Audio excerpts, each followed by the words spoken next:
Arratsaldeon guztioi, eskerrik asko jardunaldietan parte hartzeagatik.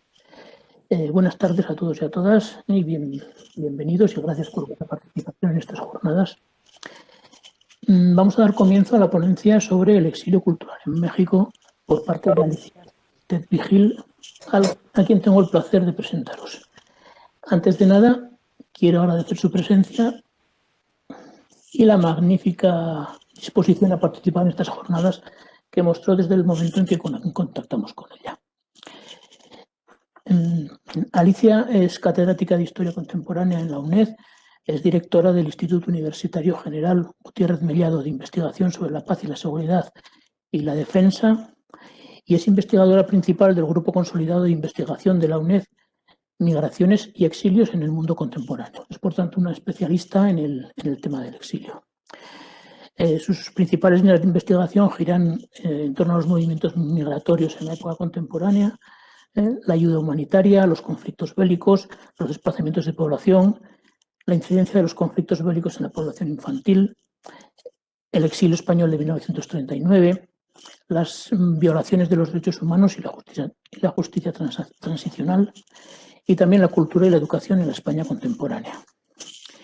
En este sentido, ha publicado numerosas obras, en algunas ocasiones individualmente, en otras en colaboración con otros autores o autoras, entre ellas pues, destacar la política del nuevo Estado sobre el patrimonio cultural y la educación durante la Guerra Civil Española, la política económica en España durante el régimen de Franco, el archivo de la República Española en el exilio entre 1945 y 1977, o La voz de los vencidos, el exilio republicano de 1939.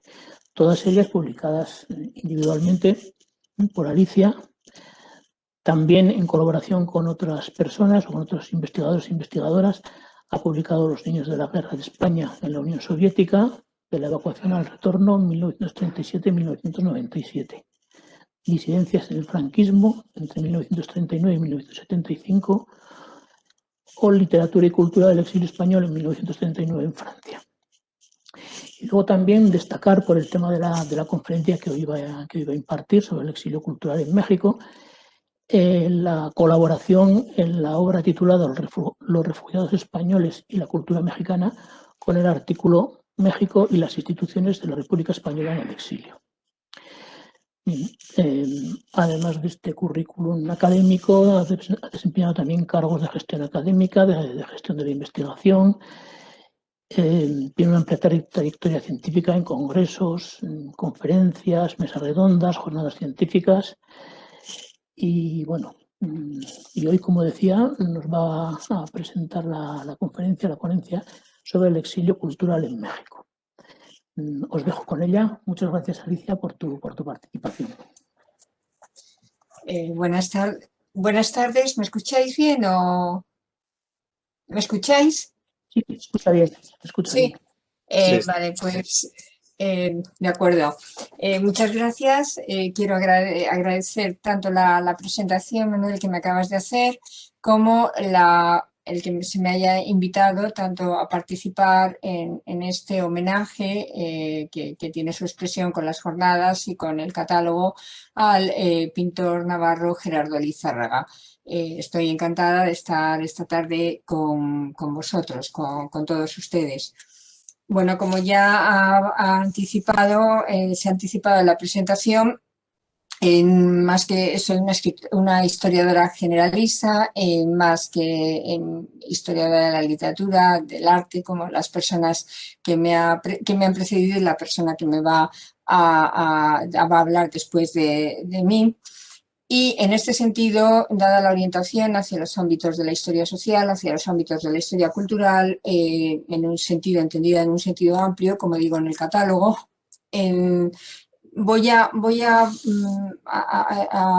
dividir mi intervención en dos partes. En una primera parte voy a situar los aspectos referidos al exilio en México en un marco más amplio en relación con ese país. Y luego, en una segunda parte, voy a incidir en determinadas cuestiones relevantes desde el punto de vista sobre todo cultural, pero como ya he indicado, entendiendo la cultura, tal y como la defino en el catálogo, como el conjunto de cosas, instituciones, ideas, imágenes que usa una sociedad determinada, ya porque las haya inventado, porque las haya heredado, porque las haya adoptado otras culturas. La definición no es mía, es una definición del escritor mexicano Octavio Paz, que está dentro de esa concepción omnicomprensiva de la cultura cercana a la definición que daba el antropólogo Edward Taylor en 1871. Es una cultura en un sentido amplio y con un carácter marcadamente social. En este sentido, y en esta primera parte, para enmarcar un poco el exilio de los españoles, de los republicanos de 1939 en México, quiero señalar que desde las últimas décadas del siglo XIX, la migración económica de europeos al continente americano, los exilios, éxodos, cuando afectan a una muchedumbre de personas, los desplazamientos de población por reajustes territoriales adquirieron un carácter masivo y además se convirtieron en un problema internacional. Tras la Primera Guerra Mundial, como todos ustedes saben, la cuestión del refugio, de los refugiados, alcanzó proporciones nunca contempladas hasta entonces y se estima que a mediados de los años 20, de la década de 1920, había cerca de 10 millones de personas desplazadas en Europa de sus lugares de origen por motivos étnicos, políticos, religiosos o bélicos. Una parte de esta población trató de dirigirse hacia América, pero la crisis económica de finales de los años 20, la situación tan enrarecida que había en Europa desde el punto de vista social y político, así como en otros países del continente americano, iba a dificultar enormemente los desplazamientos de población y esto lo tenemos que señalar porque lo vamos a ver ejemplificado en relación con los republicanos y con los países que les acogieron. Fueron a determinados países, pero la acogida en cada caso estuvo determinada por una situación específica en la que se encontraban cada uno de esos países a los que pudieron ir. En numerosas ocasiones se habla del exilio republicano del 39, exilio de la guerra civil, pero yo prefiero el término de exilios porque realmente, como ya he indicado en muchas veces, el exilio del 39 fue un exilio muy plural desde todos los puntos de vista. Todas las personas, si lo estamos viendo aquí, procedían de distintos lugares de toda la península con una composición demográfica, social y profesional muy diversa.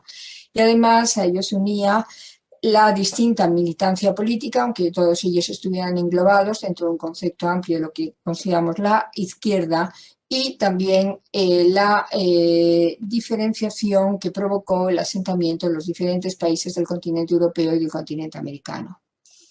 El exilio del 39 responde obviamente a un fenómeno histórico concreto, es la derrota en una guerra civil.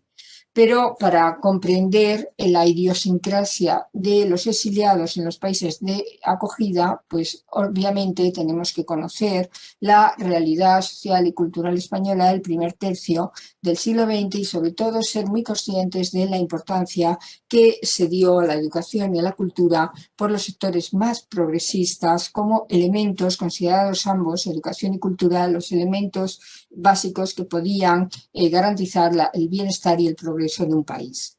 Para los republicanos que se expatriaron, que tuvieron que expatriarse de manera forzada, la cultura constituía un componente esencial que nutría sus principios ideológicos y sus formas de vida. Formaba parte del legado de una república en la que los valores ciudadanos y democráticos, las normas de convivencia, el bienestar económico y el progreso social solamente eran posibles en un pueblo educado y culto.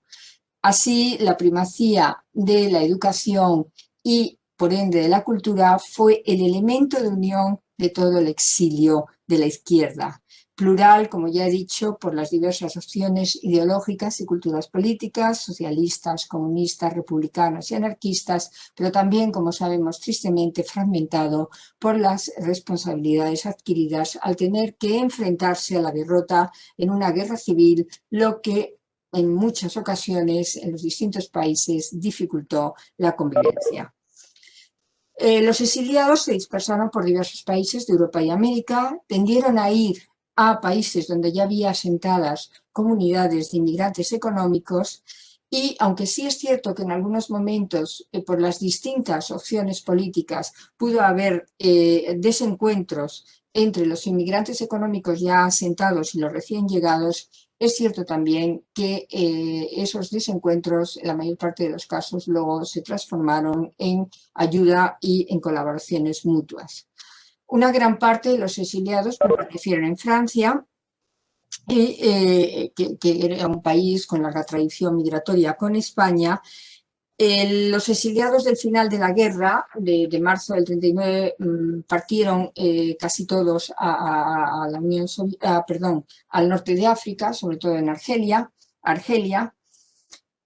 Otra parte de los exiliados partieron al final de la guerra, pero a la Unión Soviética. El exilio en la Unión Soviética presentó un carácter muy particular. Allí había una comunidad de evacuados durante la guerra civil, que eran los niños, que habían ido en expediciones familiares, junto con parte de personal auxiliar y docente.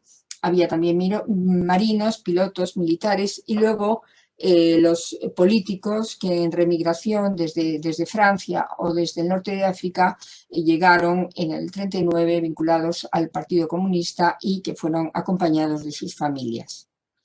De los países de América, como vamos a ver y nos vamos a detener ahora más adelante en él, México fue el que mostró una predisposición más favorable a la República durante la guerra, hacia la acogida de los españoles, de los republicanos. Ahora lo detallamos, con lo cual no voy a insistir en este punto. Si bien desde México, desde el primer momento que empezaron a arribar a este país, se sintieron o se consideraron y lo eran legalmente refugiados, en Francia, por ejemplo, hubo que esperar a marzo de 1945 para que tuvieran el estatus legal de refugiado. Al final de la Segunda Guerra Mundial, los exiliados que permanecían fuera de España, que se podían situar en torno a los 200.000, de ellos unos 30.000 en el continente americano y la mayor parte del resto en Francia. No eran demasiados, obviamente, si los comparamos con otros desplazamientos de población que habían tenido lugar en Europa desde principios del siglo XX, pero la importancia de este exilio, y eso lo vemos claramente en México, el país al que nos estamos refiriendo, reside sobre todo en su valor cualitativo. La mayoría de los docentes, de los intelectuales, de los artistas, de los científicos, de los músicos se habían comprometido o simpatizaban con la causa de la República durante la guerra y la derrota les obligó a un exilio forzoso que supuso la ruptura de trayectorias académicas, la interrupción de investigaciones, la confiscación de bibliotecas, de los bienes que pudieran tener, o sea, realmente sufrieron doblemente ese forzado exilio. Obviamente, la mayor parte de los países de América, aun con excepciones, pero en líneas generales, la mayoría de estos intelectuales encontraron facilidades para continuar o en algunos casos reiniciar sus carreras profesionales que indudablemente supusieron un gran aporte a las sociedades de acogida. La mayoría pensaba que pronto regresaría de nuevo a España, se conservaba la esperanza alimentada por las sucesivas victorias de los aliados durante la Segunda Guerra Mundial. Y el final de la guerra, en 1945, fueron unos momentos muy breves de euforia y esperanza. Resultaba imposible que las potencias democráticas vencedoras mantuvieran en el poder a un régimen que había se había mostrado favorable a las potencias del eje, pero como todos sabemos se impuso la Realpolitik y las sucesivas medidas que se tomarían a lo largo de 1946 supusieron jarros de agua fría para las esperanzas de estos exiliados que veían como el régimen de Franco se afianzaba y se terminaba de consolidar totalmente cuando la situación estratégica de la península y el comienzo de la Guerra Fría produjo la división del mundo en dos bloques. Fue entonces cuando los exiliados que no habían retornado a España a finales de los años 40 se vieron confrontados a la dolorosa decisión de tener que asumir ese exilio y a la necesidad de asimilarse, de integrarse en el país que los había acogido y en el cual se estaban ya educando en una parte de ellos sus hijos. Elementos esenciales en ese proceso de asimilación cultural fueron la lengua y la adopción de la nacionalidad del país receptor. Más complicado en el caso, sobre todo, de la lengua en Francia, por ejemplo, en el caso de los exiliados de primera generación, más fácil para los exiliados de segundas, terceras y posteriores generaciones. En el caso de los exiliados que fueron a los países hispanoamericanos, y ahí nos vamos ahora a centrar, el proceso fue en cierta medida un poco diferente. No tuvieron el problema de la lengua, como fue en el caso de México, pudieron optar por la ciudadanía sin tener que renunciar a sus nacionalidades de origen y además una gran parte de los que arribaron a este país, como ya he indicado, tenían una formación profesional cualificada, se encuadraban dentro de una burguesía media que había gozado de una buena posición en España y esto facilitó su inserción en el tejido económico, social y cultural del país.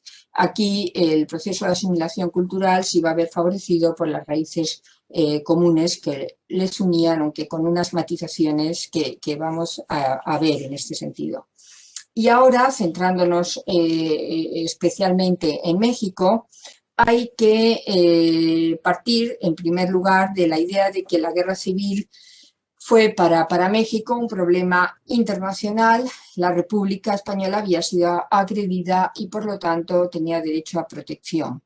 Desde el principio, México defendió a la República Española en la Sociedad de Naciones y también ayudó de diversas maneras al gobierno de la República durante los años de la guerra. No me voy a detener en ello porque tampoco el tiempo es breve y tampoco es objeto de esta conferencia, que es más bien marcar un panorama amplio. Y durante la guerra saben que las dos formas de ayuda en lo que nos interesan más importantes fueron las de la acogida de los 463 niños de Morelia que llegaron en el año 1937 y por otra parte la creación con el apoyo sobre todo de Alfonso Reyes y de Daniel Cosío Villegas, de lo que se llamó la Casa de España, creada ex profeso por intelectuales mexicanos para acoger a intelectuales españoles. Y saben que la Casa de España está en el origen del Colegio de México, que todavía hoy continúa siendo una prestigiosa institución de educación superior. Hay que destacar que desde el principio el presidente Cárdenas, como ya he indicado, mostró una actitud muy favorable a la acogida de los refugiados y esta política de puertas abiertas y que mantuvo siempre hizo que el colectivo de los republicanos que se asentaron en este país lo mitificara.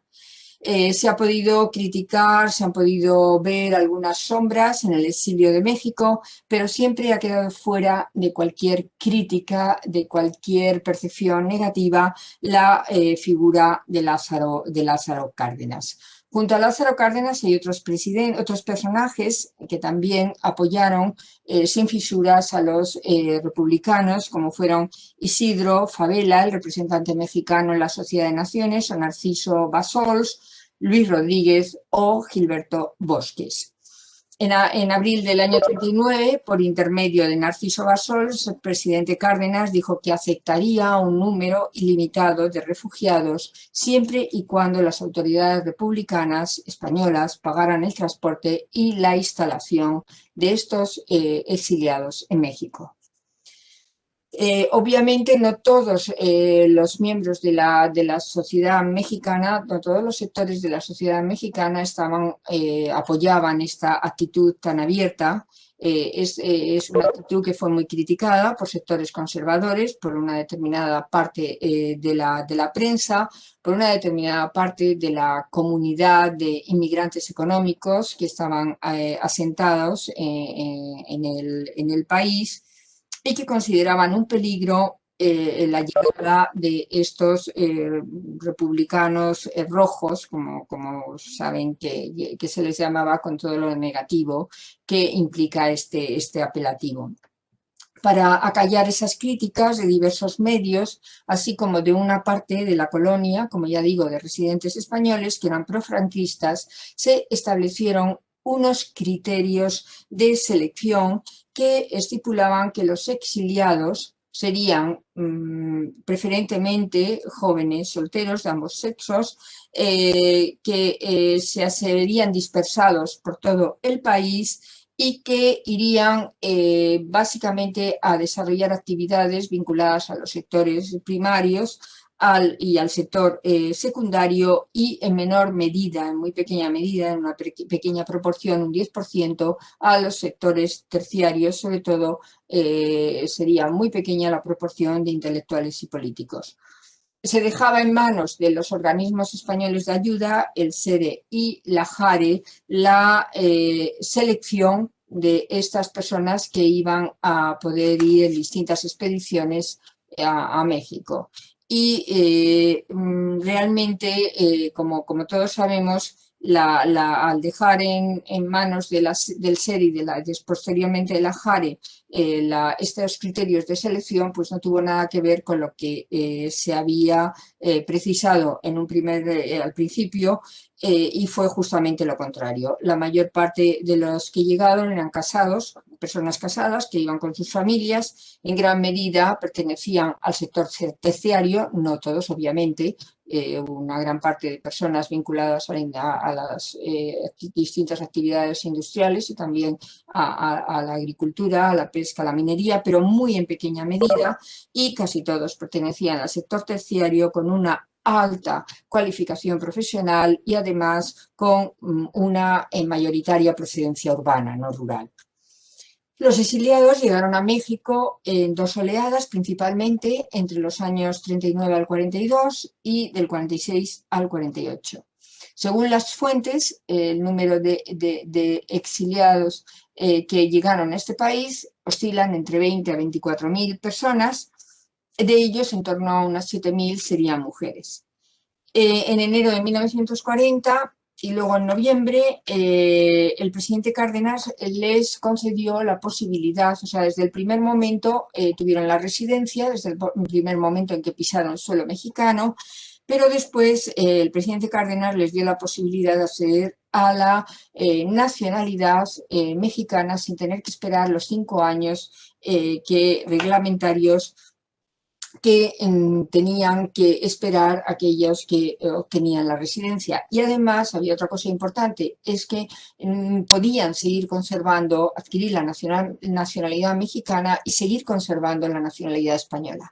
Y esto para los exiliados políticos era algo, y creo que sigue siendo, el poder conservar tu nacionalidad de origen, eso es algo verdaderamente importante.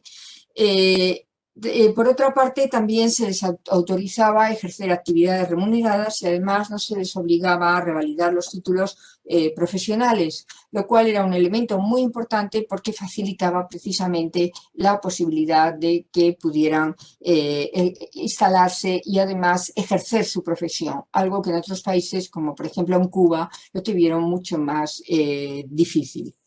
Como decía, escribió hace años Clara Lida, los primeros momentos en un México, y decía ella, tan hispánico, pero tampoco español, fueron difíciles.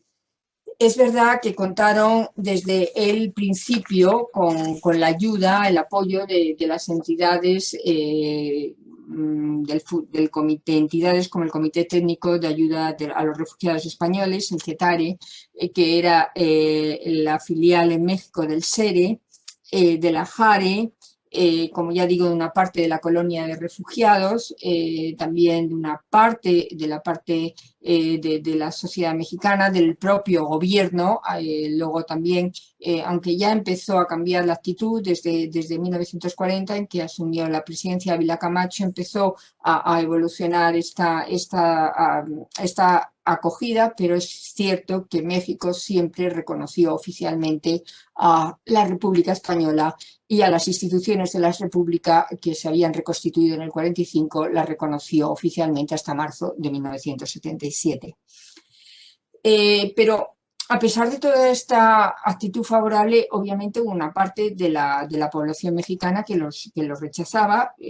Conocemos nosotros todos ese término de refugachos, con los cuales se les conocía de una manera despectiva. Y la derecha se sentía la derecha más hispanófila era contraria a las ideas políticas de los refugiados, mientras que la izquierda mexicana, aunque tenía una afinidad ideológica de izquierdas, pero sin embargo mantenían una cierta actitud contradictoria por la postura claramente indigenista, a favor del indigenismo y contrario a todo lo que había supuesto el proceso de colonización. Pero bueno, estos problemas y otros poco a poco se fueron solventando, y si bien es cierto que la intención inicial del gobierno de dispersar a los refugiados que iban llegando por zonas rurales, y para ello se crearon hubo dos actividades que intentaron ponerse en marcha: la creación de colonias agrícolas, la más importante, Santa Clara, pero realmente fracasaron una tras otra, y también algo que sí tuvo más éxito, la creación del Patronato Cervantes, con la finalidad de impulsar la creación de centros educativos en diferentes zonas rurales, para que los docentes, que fueron bastantes, que llegaron a México, pudieran desarrollar su actividad educativa, la enseñanza, no solamente en México, en Ciudad de México, sino en zonas rurales del país. Aquí sí que esta iniciativa del Patronato Cervantes tuvo más éxito. Se crearon varios centros en distintos puntos de México, del país, y también se crearon, con el apoyo de la CETARE en México y el apoyo del Patronato Cervantes, o a instancias del Patronato Cervantes, el Instituto Luis Vives y la Academia Hispano-Mexicana. En el año 42 dio por agotado la CETARE sus fondos, y fue entonces cuando la JARE cogió la antorcha de la ayuda. De una forma u otra se estaban tratando de ayudar, eran diferentes criterios. En el caso del SERE, de la CETARE, pues se les daba dinero, se les daba créditos para que pudieran los exiliados que llegaban, que pudieran constituir empresas, que pudieran crear pequeños negocios, que pudieran salir adelante en los primeros momentos. En el caso de SERE se le cambió un poco la política, se les daba subsidios para un poco, sobre todo, ayudarles en los primeros momentos y ayudarles en la creación de negocios o de empresas que permitiera el poder trabajar. Dos de las empresas más que han perdurado,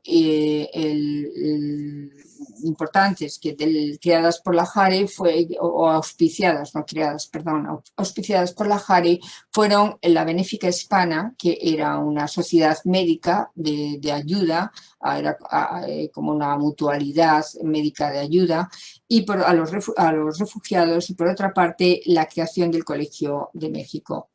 El Colegio de México el Colegio Madrid. El Colegio Madrid fue uno de los empeños más fructíferos de la JARE, ha sido como uno de los emblemas de lo que significó la presencia de los refugiados españoles en México. era como una especie, o se consideró como una especie de reducto español dentro de México, y quizás eso, en cierto sentido, y en el tema no vamos a podernos detener, pero sí el hecho de que estos colegios, y sobre todo el Colegio Madrid, pero otros colegios que también he mencionado, se les diera una educación que conectaba muy con los principios educativos republicanos y con la idea que se tenía de la educación en el marco de la República Española, en cierto sentido supuso un problema a la hora de la inserción social o de la integración social de estos jóvenes, o cuando estos jóvenes dejaron los colegios creados por los refugiados españoles, tuvieron que incorporarse a la sociedad mexicana, tuvieron que ir a otras instituciones de educación superior. Realmente el Colegio de México, como ya dije, se convirtió en un emblema. La calidad de su modelo educativo, junto a su carácter de centro privado y laico, le hizo muy atractivo a las élites mexicanas que pudieron llevar a sus hijos a partir del año 1944. Este colegio continúa hoy en día y sigue siendo un centro, como ya he dicho, el Colegio de México sigue siendo un centro educativo de prestigio con unas instalaciones muy nuevas, modernas y funcionales. Por otra parte, hubo instituciones de enseñanza superior en donde los refugiados que llegaban desarrollaron importantes actividades. Ya mencioné el Colegio de México, pero también en la universidad, en la UNAM, que en el momento de llegada de los españoles a finales de los años 30 era una institución que se encontraba en una plena etapa de expansión. No puedo detenerme en casos particulares, cito algunos en el catálogo porque veo que el tiempo pasa y no quiero pasarme del tiempo que se me ha indicado. Obviamente hubo otras instituciones en las que los refugiados impartieron clases, como fueron el Instituto Nacional de Antropología e Historia, la Escuela Normal Superior, la Escuela Nacional de Bibliotecarios y Archivistas o el Instituto Politécnico.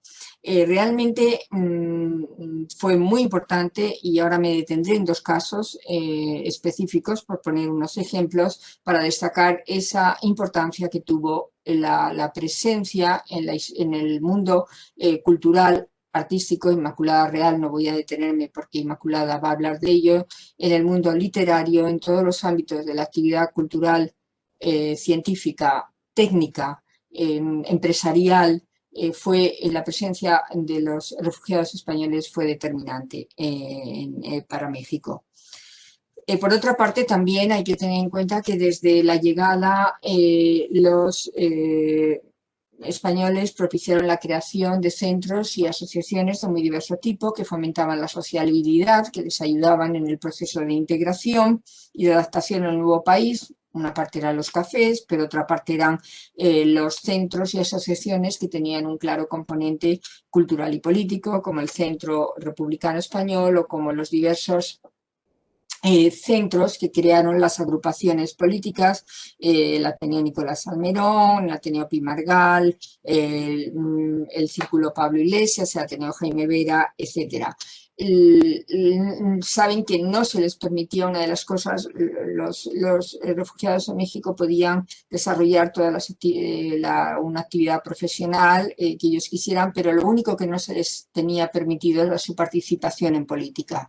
Y obviamente esto, para una parte de los políticos que se asentaron en este país, en cierto sentido, pues constituyó una gran frustración. Entre los centros culturales más importantes que se crearon, uno de ellos fue el Ateneo Español de México. Gerardo Lizárraga fue miembro fundador del Ateneo y se constituyó en enero de 1947 en el local de la editorial Séneca por iniciativa de una serie de escritores, de artistas, ya digo, uno de ellos Lizárraga, y científicos vinculados al grupo de la revista Las Españas. Uno de los objetivos fundamentales que estuvo en la base de la creación del Ateneo fue la defensa, fomento y difusión de la tradición cultural española.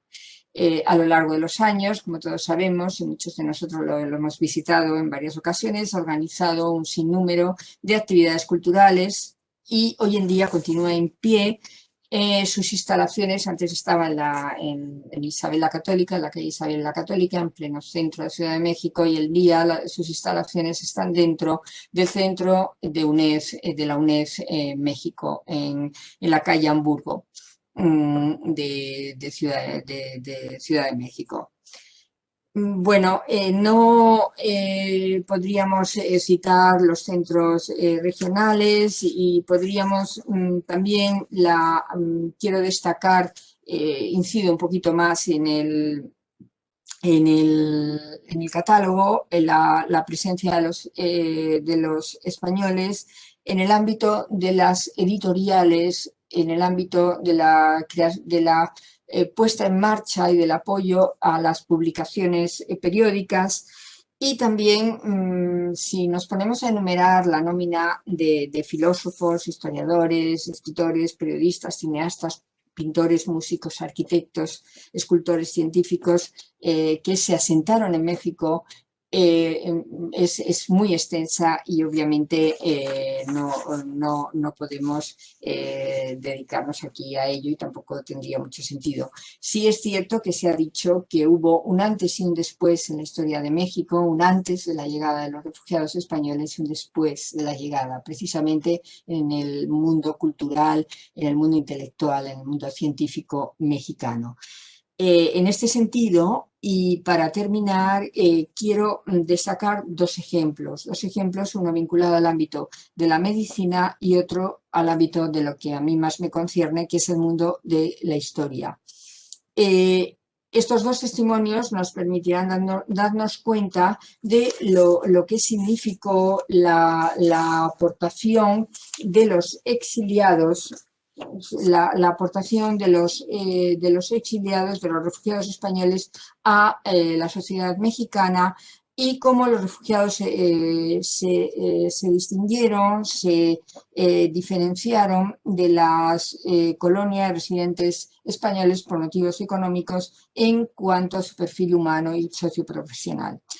Eran dos comunidades, la de los inmigrantes económicos, la de los refugiados políticos, muy similares en número, en torno a los 20.000, 20 a 25.000, pero muy diferentes en su contribución a la sociedad mexicana. En relación con estos dos ámbitos que les he mencionado, está el mundo de la medicina. Y en relación con la medicina voy a citar al médico Francisco Guerra, que escribió un grueso libro de cerca de 1000 páginas sobre la medicina en el exilio republicano, y él maneja unas cifras que nos pueden dar una idea de la importancia que tuvieron los profesionales de la medicina en México. En 1939 México tenía cerca de 19 millones de habitantes y había unos 4.200 personas que ejercían como médicos graduados. Ciudad de México tenía entonces 1 millón de habitantes. El número de médicos españoles que llegaron fue de 287 y de ellos 232 residieron en el Distrito Federal. Además, y aquí cito al doctor Guerra, se establecieron en la capital 32 dentistas, 71 practicantes, 71 enfermeras, 27 veterinarios, 63 farmacéuticos, 6 optometristas, 34 auxiliares de medicina, 5 oficiales de sanidad no facultativos, un ortopédico y un psicotécnico. En total, 598 profesionales de la medicina.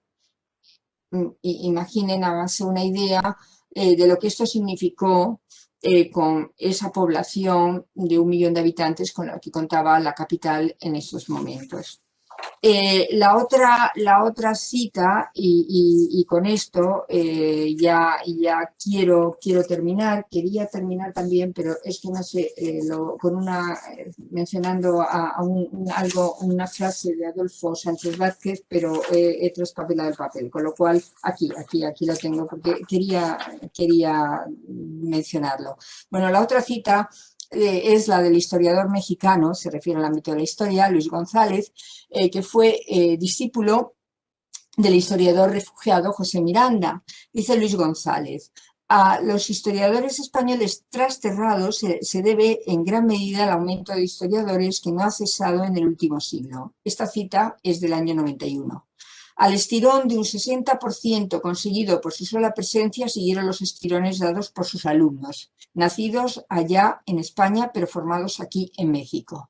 Hoy, en 1991, quizás sean menos de 12 los historiadores expedicionarios sobrevivientes, pero sin duda son más de 400 los clionautas mexicanos que se reconocen hijos o nietos de la pléyade de intelectuales españoles. O sea, lo que quiero decir es que he citado dos campos, la medicina y la historia, pero es que no solamente fueron esos campos, fueron todos los ámbitos. Podríamos hablar el mundo empresarial, todos los negocios que crearon, el ámbito artístico, como ahora imagino que se va a hablar, en todos, en la literatura, en la ciencia, crearon la revista tan importante, la revista Ciencia, en todos los ámbitos de la vida intelectual de México estuvieron presentes los refugiados españoles con sus aportaciones, y no solo los de primera generación, sino también sus hijos y nietos que han continuado de una u otra forma aportando, contribuyendo al desarrollo intelectual, al desarrollo cultural, al desarrollo económico de México. El exilio del 39, y con esto ya termino, fue de muy larga duración. Obviamente no se concluyó, no se puede considerar que terminó hasta la muerte de Franco en 1975, e incluso Francia reconoció el estatus de refugiado político hasta 1981, y realmente los exiliados, los refugiados más comprometidos vivieron y murieron considerándose como tales. Esa persistencia hizo que se produjeran cambios de ritmos temporales en las trayectorias de vida, y así podemos hablar de exiliados de primera, de segunda o tercera generaciones, o bien de aquellos que con el transcurso del tiempo se acabaron convirtiendo en inmigrantes económicos.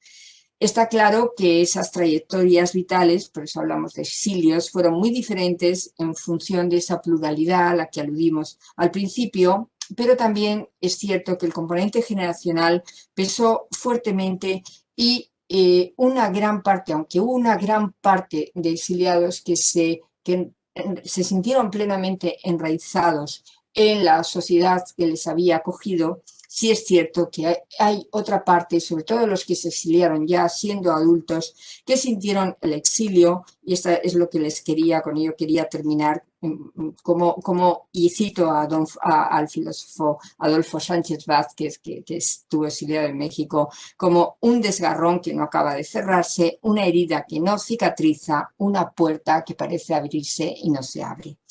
Bueno, pues espero no haberme pasado del tiempo, y con ello he terminado. Gracias.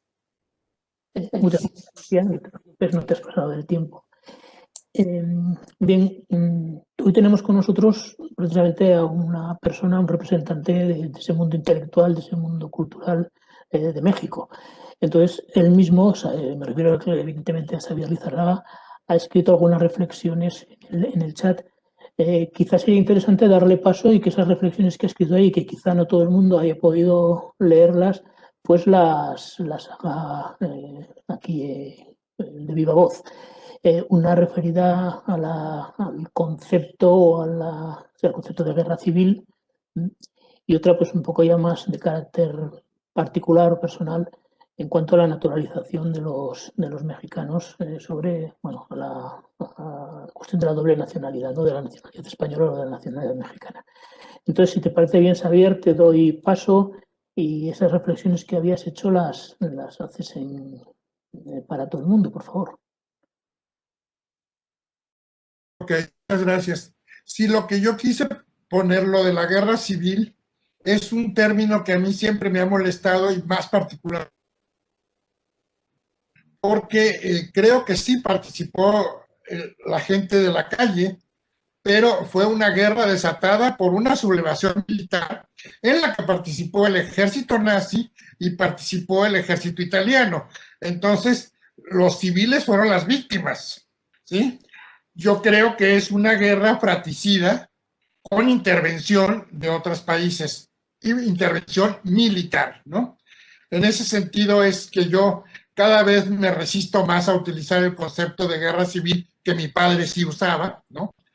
Pero bueno, ese era uno de los aspectos. Y el otro aspecto era con respecto a, si bien los españoles que llegaron aquí no tuvieron que renunciar a la nacionalidad española para ser residentes, sí tuvieron que renunciar a la nacionalidad española para naturalizarse mexicanos, porque en México no había doble nacionalidad hasta muy entrado los 80 o quizá principios de los 90.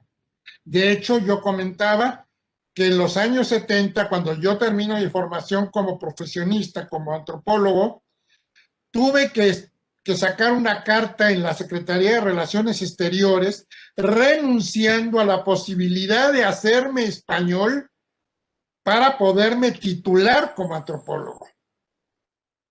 Eso luego ya desapareció, afortunadamente, y ahora si no he podido sacar mi pasaporte ha sido por otras razones, entre ellas la desidia que me da la tramitología.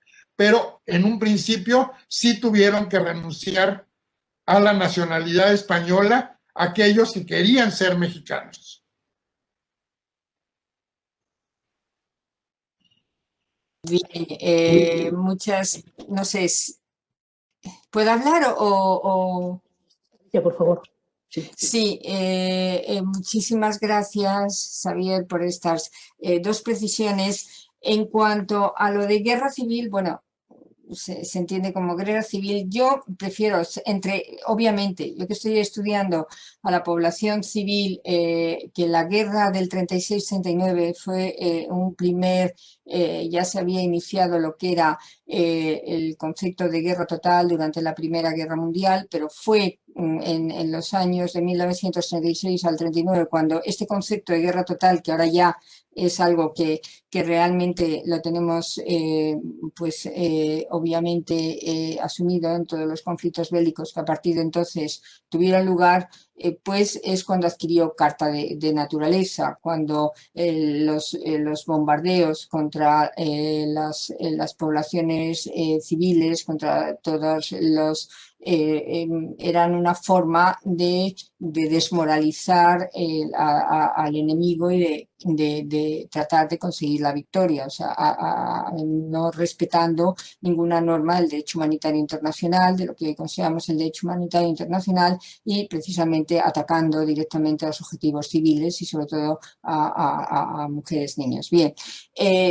Se ha hablado siempre de guerra civil. Bueno, la terminología siempre es problemática. A mí, por ejemplo, me parece mucho más fuerte la de guerra fratricida, porque el nombre de fratricida es una guerra entre hermanos, y es cierto que fue una guerra entre hermanos, pero no sé, si tenemos que utilizar civil o fratricida, yo me quedaría más con el de guerra civil, quizás porque es el término que hemos utilizado, porque la verdad es que lo de fratricida es muy duro pensar que la guerra civil fue una guerra entre, todas las guerras civiles son eso, guerras entre residentes de una misma comunidad, de un mismo país, que por diversas circunstancias se enfrentan y que luego, bueno, tienen la ayuda de otras potencias internacionales, pero hay un enfrentamiento interno entre ellos.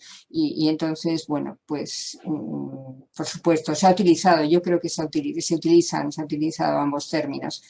En cuanto a lo de, sí es cierto que, bueno, quizá no sé si lo he dicho bien o cómo lo he dicho, sí es cierto que no ocurrió, por ejemplo, en Francia en los primeros momentos y después, pero sí es cierto que desde el primer momento lo de la residencia fue una realidad, o sea, no tuvieron que esperar esos 5 años que tenían que esperar para ser residentes, y ya el hecho de ser residentes, con el hecho de ser residentes se les permitía ejercer actividad profesional.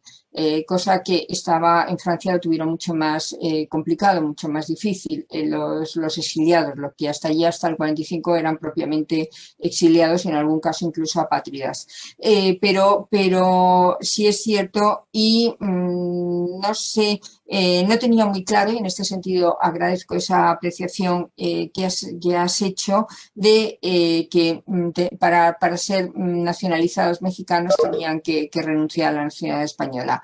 La idea que siempre hemos tenido es que creo que era lo más importante, que desde el primer momento que llegaron tuvieron unas facilidades que no tuvieron otros países para poder desarrollar su actividad profesional y poder situarse desde el punto de vista económico, social, cultural, que ya digo, pues en otros países, por ejemplo, yo también conozco bien el caso de Cuba, y realmente allí la revalidación de títulos profesionales es que era complicadísima, cuando no imposible.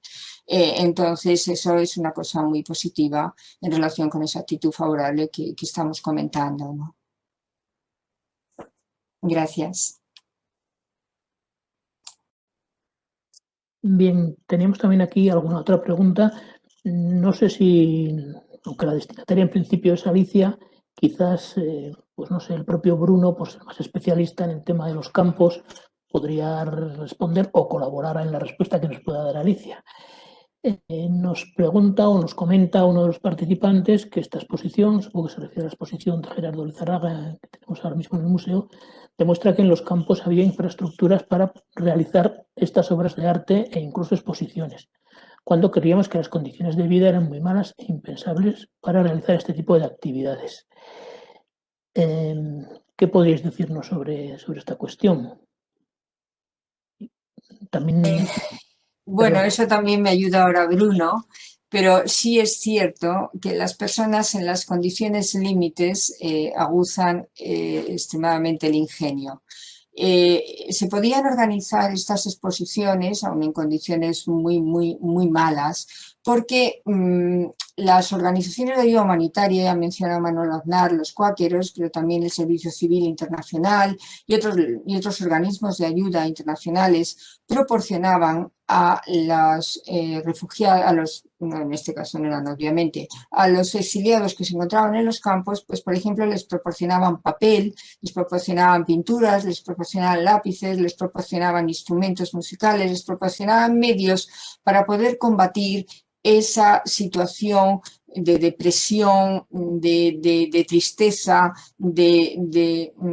terrible en la que se encontraban. O sea, la ayuda no solo fue una ayuda de intentar mejorar las condiciones materiales de vida de estas organizaciones internacionales de ayuda humanitaria, como digo, sino que también fue una ayuda que les permitiera llevar mejor esa situación tan terrible, tan horrorosa, sobre todo en los primeros momentos en los que se encontraban en los campos. Entonces pudieron hacer esas actividades, muchas veces pudieron pintar, pues porque las voluntarias que estaban en los campos les proporcionaban medios para que lo hicieran. Y por eso pues podían, o incluso ellos mismos, si tenían algún medio económico de alguna manera, pues se las agenciaban para poder adquirir unos pinceles o para poder adquirir unas maderas, para poder tallar, o para los huesos que utilizaban incluso para hacer pequeñas figuritas. O sea que solamente esto no se puede entender si nosotros comprendemos ese concepto de la cultura que he indicado en mi intervención, de ese concepto, de ese valor que la República y los republicanos que se vieron obligados a este exilio tenían de la educación y de la cultura como un medio de progreso en todos los sentidos, y de bienestar, y como el mejor garante de la libertad y de la democracia. Entonces eso lo llevaron al exilio, y en los campos obviamente eran personas, pero eran autodidactas muchos de ellos. Toda la cultura, todas las manifestaciones de los anarquistas en el sur de Francia, la mayor parte son manifestaciones artísticas, culturales, autodidactas, pero es que ese espíritu era algo que lo habían bebido en los años de la República, y se lo habían llevado consigo al exilio y a los distintos países a los que fueron. Y la primera estación de ese exilio forzado para muchos, tristemente, fueron los campos de concentración de Francia. No sé si Bruno quiere añadir, o si también Xavier Lizarraga pues quiere comentar algo en este sentido. Bueno, yo no creo que lo has dicho todo. Los momentos más duros son las primeras semanas. Es decir, que el mes de febrero es muy duro en los campos, pero poco a poco se va organizando las ayudas por los sindicatos, por las asociaciones y van entrando pues material para que estas personas, pues los artistas puedan realizar. Y luego lo que ha comentado Manuel también es que muchos de estos artistas logran salir rápidamente en los campos. Y lo que intenté decir ayer, pero es que los campos, el campo de Argelés de abril o de mayo no es el mismo campo que de febrero, donde no hay nada, donde la administración francesa se encuentra con esa avalancha de personas y no sabe qué hacer y cómo hacer.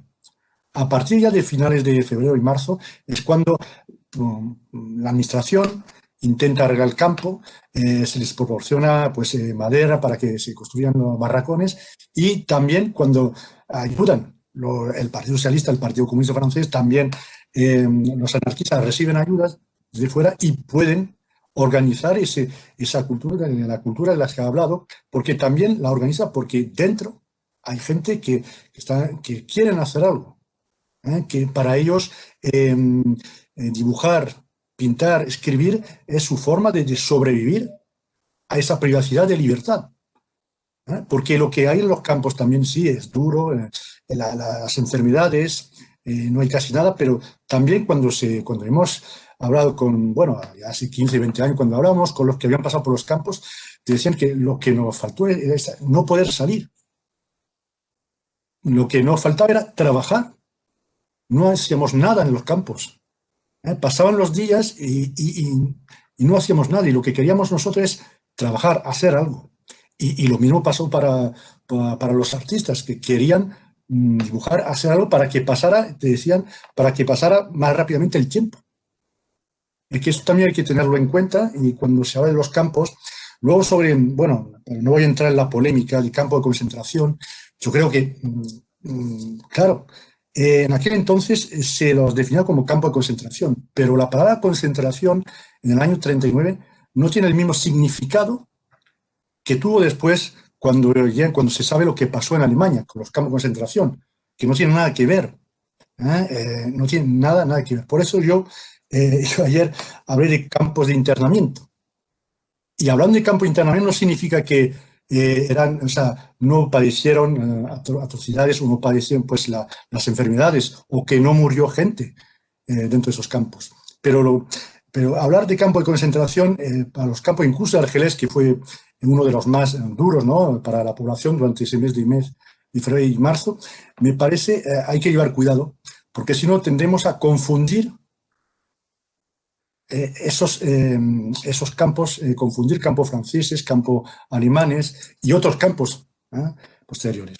Y por eso lo digo porque con el término de la guerra civil también es lo mismo, un poco el mismo, ¿no? Según las épocas, los términos no tienen la misma significación. Y en este caso, hablar de campo de concentración creo que no ayuda a entender lo que pasó en aquellos campos. Es lo que quería matizar un poco.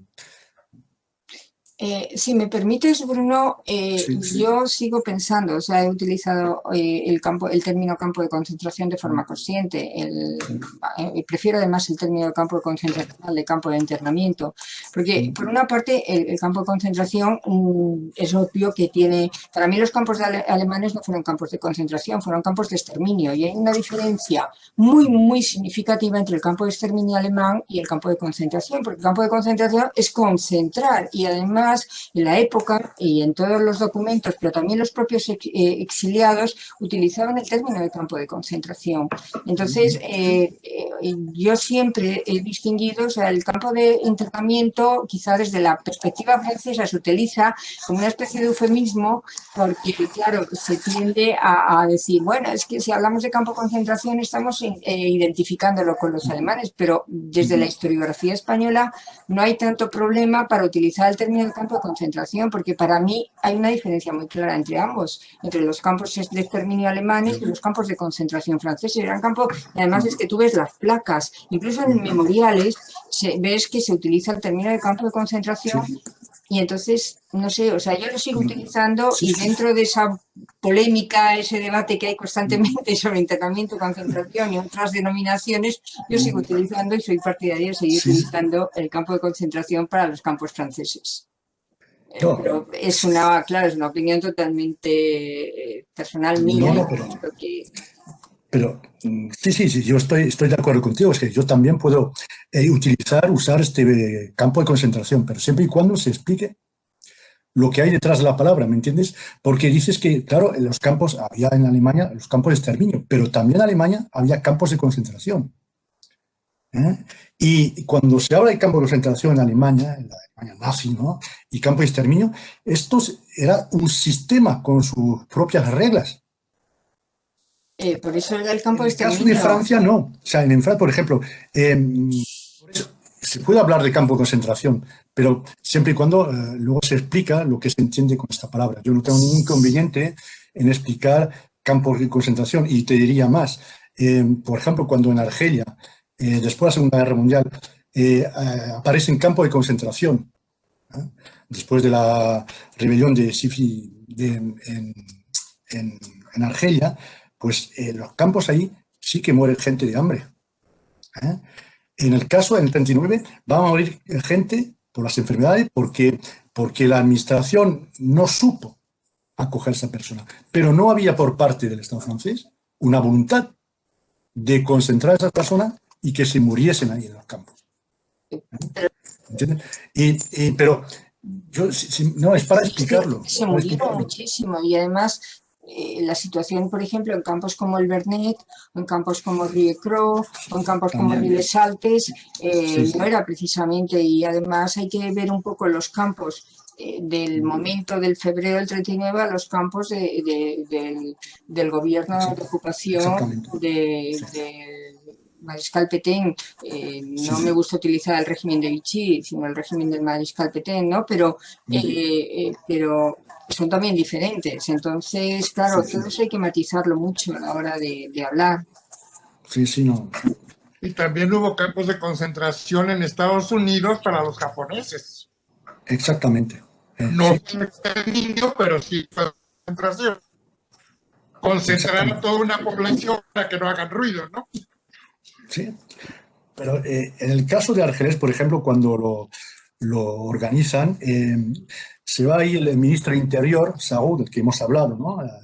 Saúl el día 7, 8 de febrero, y ante la prensa se pavonea de que dice claramente, es que no, Argelés no es, fijaros, no es un campo para internar a prisioneros, sino que es un campo de concentración.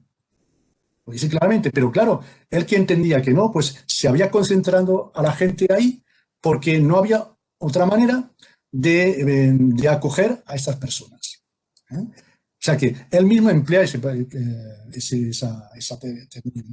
terminología de concentración y rechaza lo de internamiento, el campo de internamiento, porque dice, no, el campo de internamiento es para prisioneros.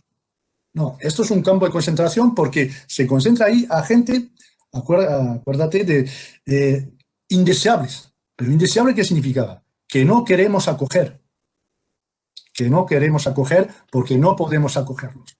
Acuérdate, son los decretos leyes de abril y noviembre del 38.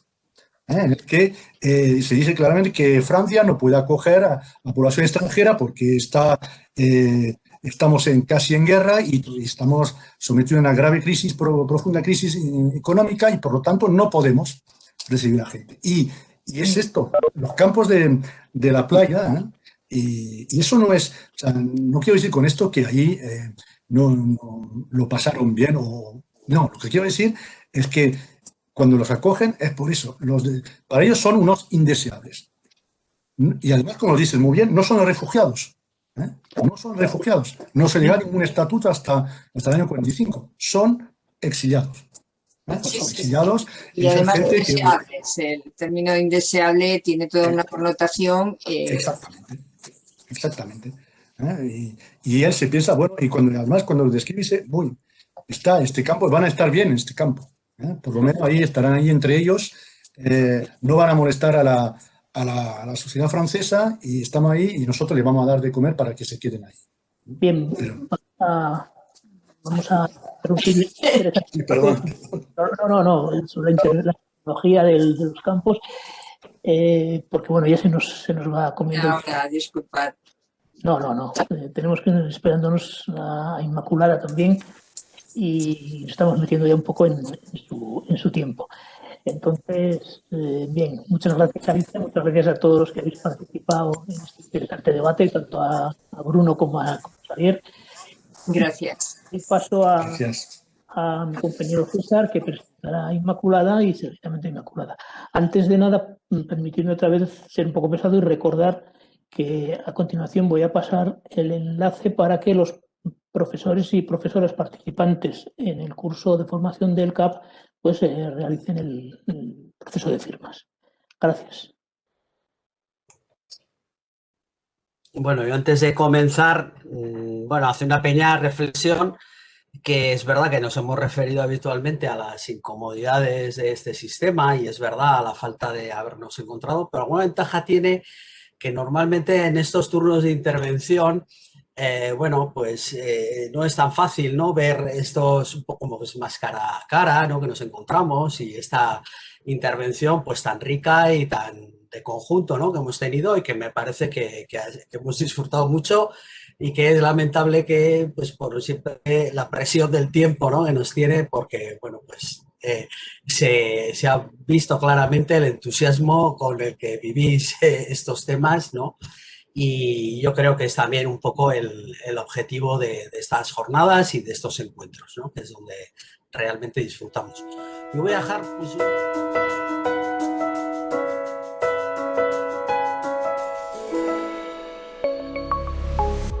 Gobierno de Navarra. Nafarroako gobernua.